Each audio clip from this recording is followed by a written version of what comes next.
miditra tsikelikely eo anatin'ny vanim-potoanan'ny lohataona tsika eto Madagasikara amin'izao fotoan'izao ny volana septambra vao tena ahitana fiakaran'ny maripana saingy ny maraina sy ny hariva kosa dia mbola hainoana atsika ihany. Io moa no vaovao azo avy ao anivon'ny sampan-draharaha mampafantatra ny mety ho toetrandro.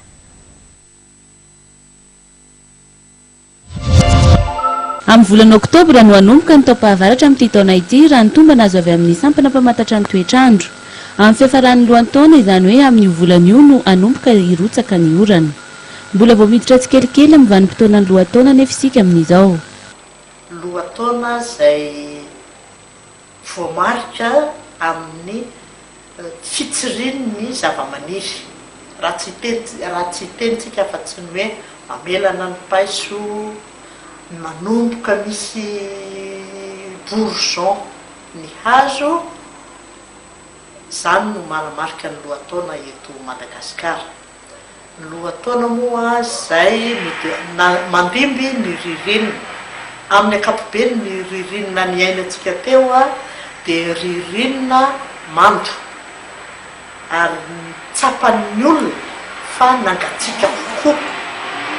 Tsy dia midina loatra ny maripana fa noho le izy mando be no natsapan'ny olona hoe taona angatsiaka ny ririnina tamin'ity taona ity. Ato anatin'izao vanim-potoanan'ny lohan-taona izao zany dia mahatsapitsika fa mbola mangatsiaka ny maraina ary mbola mangatsiaka koa amin'ny hariva.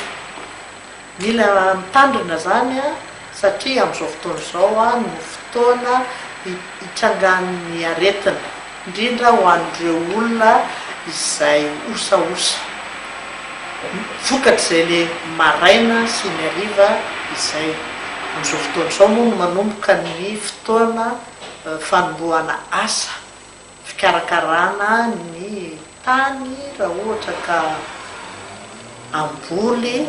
Amin'ny volana septambra izao kosa vao hamoaka ny mety ho toetrandro amin'ity taom-pahavaratra amin'ity ny sampana mpamantatra ny toetrandro.